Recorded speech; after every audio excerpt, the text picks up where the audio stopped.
الحمدللہ وکفا وسلام علی عبادہ الذین اصطفى اما بعد فاعوذ باللہ من الشیطان الرجیم بسم اللہ الرحمن الرحیم الحمدللہ رب العالمین الرحمن الرحیم مالک یوم الدین ایاک نعبد و ایاک نستعین اہدنا الصراط المستقیم صراط الذین انعمت علیہم غیر المغضوب علیہم ولا الضالین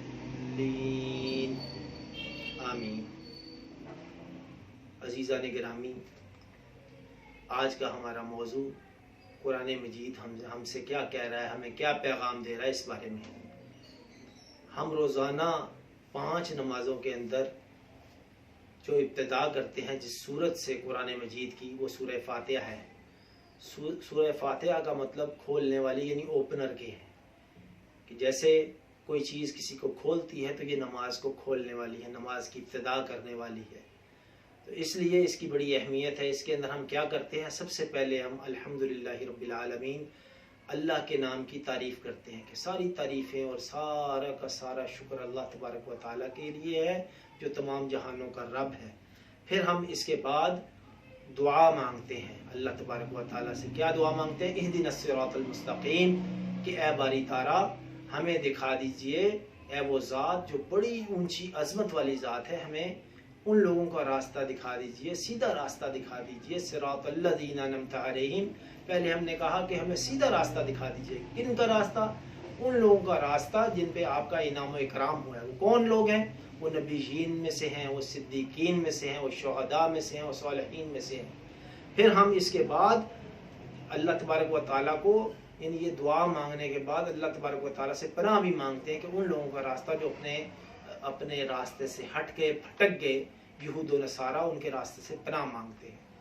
تو اس کے بعد سورت شروع ہوتی ہے وہ سورہ بقرہ ہے۔ سورہ بقرہ جو ہے وہ 2 نمبر پہ سورت ہے، یعنی، اور اس سورت کے اندر اللہ تبارک و تعالیٰ نے گائے کا ذکر کیا، اس لیے اسے بقرہ کہتے ہیں۔ اس کے اندر جو سب سے بڑی بات آئی ہے وہ یہ سب سے پہلے آئی ہے، الف لام میم ذالک الکتاب لا ریب فیہ۔ اس بارے میں آئی ہے قرآن مجید کے بارے میں کہ یہ وہ کتاب ہے جو ہر چھوٹے بڑے ہر شک و شبہے سے بالا تر ہے۔ ریب کے اندر ہر قسم کا شک پایا جاتا ہے، یعنی ہر قسم کا۔ ادھر ایک ہوتا ہے نا بندے کو کہ مجھے تو اس بارے میں بالکل شک و شبہ ہے ہی نہیں، یہ شک و شبہ سے بالا تر بات ہے۔ تو یہ کتاب ایسی ہے جس میں کوئی شک و شبہ نہیں ہے، اور یہ ہمارے پاس جو پہنچی ہے یہ وہی کتاب ہے جو لوح محفوظ پہ اللہ تبارک و تعالیٰ کے پاس محفوظ ہے، یہ عینی ہی وہی کتاب ہمارے پاس موجود ہے۔ اور اس کے بعد اللہ تبارک و تعالیٰ نے اس صورت میں کہا ھدی للمتقین، کہ یہ جو اللہ تبارک و تعالیٰ کی کتاب ہے یہ ہدایت ہے، یہ راستہ بتلاتی ہے، راستہ دکھلاتی ہے۔ کن لوگوں کے لیے؟ متقین کے لیے۔ تقویٰ کیا ہے؟ اللہ سے ڈرنے کا نام ہے۔ اللہ سے ڈر کس بات کا؟ کہ اللہ تبارک و تعالیٰ جو ہمیں دیں اور جو اللہ کے نبی علیہ السلام ہمیں دیں وہ ہم لے لیں۔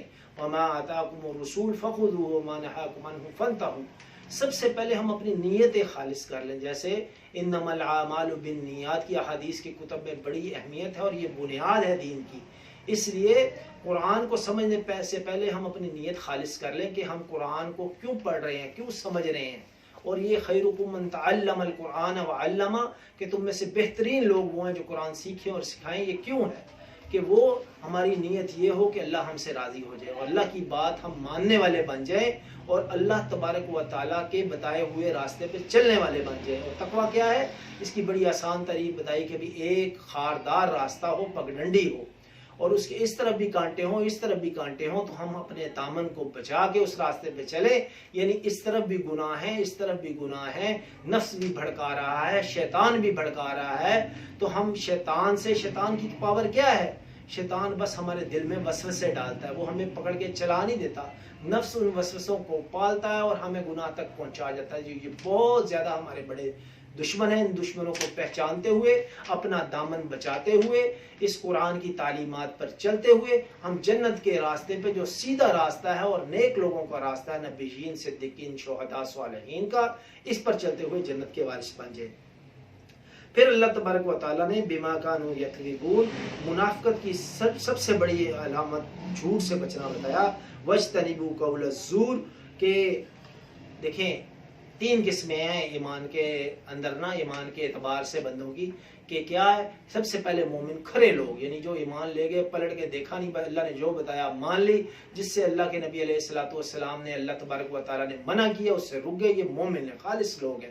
اس کے بعد دوسری قسم کافر ہے جو کہتا ہے میں نہیں مانتا، جو اپنی مرضی کی زندگی، بس یہ مر گئے، مٹی سے مٹی ہو گئے، کوئی حساب کتاب نہیں، کوئی قیامت نہیں، کوئی آخرت نہیں، کوئی ملائکہ نہیں، کوئی جبرائیل نہیں، کوئی میکائیل نہیں، کوئی اسرائیل نہیں، یہ سب کا انکار کرتا ہے، یہ کافر ہے. تیسری قوم جو وجود میں آئی وہ مدینہ منورہ میں جا کے آئی، یہ منافق لوگ ہیں. منافق لوگ کیا ہیں کہ جسے پنجابی میں کہتے ہیں ٹڈو بے ایمان.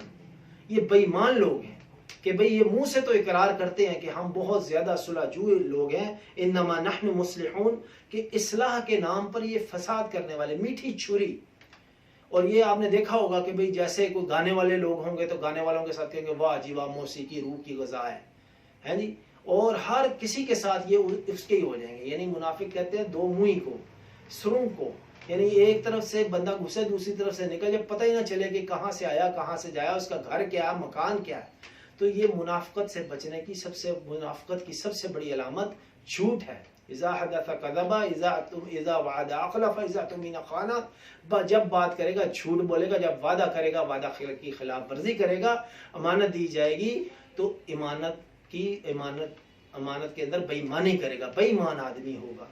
اور یہ جو منافق ہے، یہ جو منافق عملی ہے، جو اعتقادی تھا، اعتقاد کے اعتبار سے وہ حضور صلی اللہ علیہ وآلہ وسلم وہی کے دور میں ہی متعین ہو سکتا تھا. اب ہم کسی کو منافق متعین نہیں کر سکتے. ہاں یہ کہہ سکتے ہیں کہ بھی عملی طور پہ یہ منافقت اس بندے میں پائی جاتی ہے.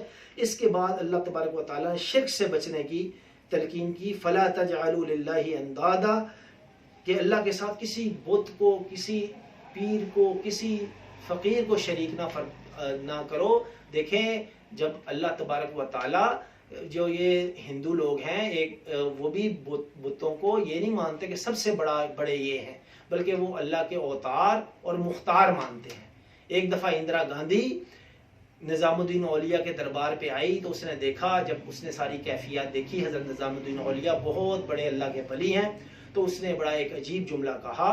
اس نے کہا میں تو بڑے ڈرتے آئی تھی کہ بھئی یہ توحید والا معاملہ آپ کا ہمارا تو بہت فرق ہے، لیکن جب میں نے دیکھا تو پھر مجھے لگا کہ بھی ہمارا تو آپ کا تھوڑا ہی فرق ہے کہ ہم جو ہیں وہ کھڑی کو پوجتے ہیں، یعنی کھڑی مورتی کو پوجتے ہیں، اور آپ پڑی ہوئی مورتی کو پوجتے ہیں، یعنی قبر کو پوجتے ہیں. تو نہ ہم نے قبر کو پوجنا ہے، نبی علیہ السلام نے ہمیں جو تلقین کی، ہاں اولیاء اللہ کے راستے پہ چلنا ہے، جیسے انہوں نے قرآن کی تلاوت کی، قرآن کو سمجھا، قرآن کو پھیلایا، اللہ کی وحدانیت کو مانا، ان کے راستے پہ چلنا، نیک لوگوں کے راستے پہ، ان کی پرستش نہیں شروع کرنی. یعنی ادب کے اندر ایسے نہیں جیسے عیسائیوں نے کر دیا کہ عیسیٰ علیہ السلام اللہ کے بیٹے ہیں، شرک میں پڑ گئے.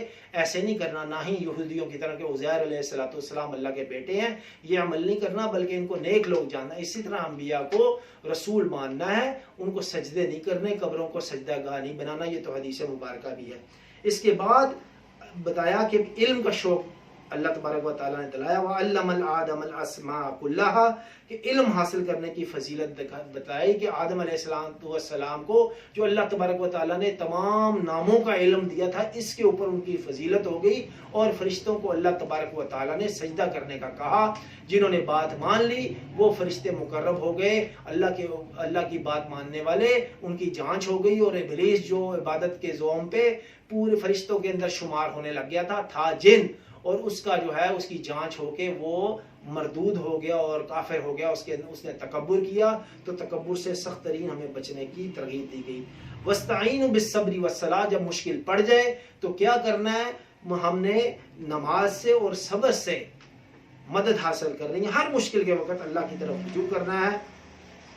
اور جو اللہ تبارک و تعالیٰ نے یہود و نصارہ بنی اسرائیل پہ کفر اور قتل انبیاء کی وجہ سے ذلت اور مسکنت مسلط کی، وَضُرِبَتْ عَلَيْهِمُ الذِّلَّ وَالْمَسْكَنَةُ، اس کا ذکر کیا گیا کہ بھئی یہودی جو ہیں یہ انبیاء کو قتل کر لیتے تھے، یہ یہی کرتے تھے. دیکھیں نا سورہ بقرہ کے اندر بھی انہوں نے گائے کے بارے میں کیسی ہو، اس کا رنگ کیسا ہو، اس کی کیفیت کیسی ہو، اور اپنے اوپر ٹائٹ کرتے ایسی گائے جو ہے وہ منظور کروا لی، جس کو قربان کرنا نہایت مشکل تھا۔ اگر پہلی بات ہی مان لیتے، انبیاء سے ایسی جرا نہ کرتے، تو ان کو سیدھی سادی گائے، کوئی نیلی پیلی جس طرح کی گائے پاتے قربان کر دیتے۔ پھر اچھی بات کرنے کی ترغیب دی گئی، وَقُولُوا لِلنَّاسِ حُسْنًا، کہ لوگوں سے اچھے طریقے سے بات کی جائے، اور اس کے بعد فَاعْفُوا وَاصْفَحُوا حَتَّى يَأْتِيَ اللَّهُ بِأَمْرِهِ، حسد کے جواب میں عفو اور درگزر کرنے کی ترغیب دی گئی۔ اور اللہ تبارک و تعالیٰ نے اس کے بعد بتایا کہ ہدایت صرف اللہ سے مانگنی جائے گی، اِنَّ هُدَى اللَّهِ هُوَ الْهُدَىٰ، کہ بے شک جو ہدایت ہے وہ اللہ تعالیٰ سے مانگی جائے گی۔ پھر تلاوت کے کتاب کی تلاوت کا حق ادا کرنا۔ قرآن مجید جو ہے وہ رمضان مبارک میں نازل ہوا ہے، اس کے اندر خصوصی اہتمام کرنا، اس کے ترجمے کو سمجھنا، اور اس کے بعد اسلام کے اوپر قائم رکھنا، استقامت حاصل کرنا، اسلام پہ موت کا اہتمام حاصل کرنا، اتنا جو ہے وہ کوشش کرنا۔ فَلَا تَمُوتُنَّ إِلَّا وَأَنْتُمْ مُسْلِمُونَ، مرتے دم تک اسلام پر قائم رہنا، اور اللہ تبارک و تعالیٰ کا فرما بردار بن کے زندگی حاصل کرنا، ایمان کو اس درجے پہ پہنچانا، جیسے مقام احسان پہ پہنچ جانا، اتنی ترقی دینا، أَن تَعْبُدُ اللَّهَ كَأَنَّكَ تَرَاهُ وَإِن لَّمْ تَكُن تَرَاهُ فَإِنَّهُ يَرَاكَ، کہ اللہ کی ایسے عبادت کرنا کہ گویا ہم اللہ کو دیکھ رہے ہیں۔ جیسے ہم کسی چودھری کو، کسی بڑے کو، اپنے بڑے بھائی کو دیکھ کر، کسی محلے کے بزرگ کو دیکھ کر کوئی گناہ نہیں کرتے، شرما جاتے ہیں، ایسے ہی ہر وقت اللہ کی حضوری کا یقین حاصل کرنا، اور اللہ کے سامنے گناہ کرتے ہوئے کانپنا۔ یہ مہینہ نیکیوں کا مہینہ ہے، اس کے اندر ایک سپارہ اگر تلاوت کرنے کا اہتمام کر لیں گے، ساری زندگی آپ کے یہ ساتھ دے گا۔ اس کے اندر اچھی عادتیں ڈالیں، نماز کا اہتمام کریں، ذکر کا اہتمام کریں، لوگوں کی غیبت سے بچیں، حسد سے بچیں، اور اپنے آپ کی بڑائی سے نکلیں کہ ہم بڑے ہیں، نہیں، اپنی حقیقت کو پہچانیں۔ اللہ تبارک و تعالیٰ نے انسان کو پیدا ہی کمزور کیا ہے، خلق الانسان ضعیفا، کمزور ہی پیدا کیا ہے، تو ہم کمزور ہیں۔ اپنی کمزوری کا احساس کرتے ہوئے اللہ کے آگے سجدے کرنا، دعائیں مانگنا، تو یہی ہمارے اس رمضان کا درس ہے، یہی قرآن کا درس ہے۔ اللہ تبارک و تعالیٰ سے دعا ہے اللہ تبارک و تعالیٰ کہے سنے پر عمل کرنے کی توفیق عطا فرمائے۔ وآخر دعوانا ان الحمد للہ رب العالمین۔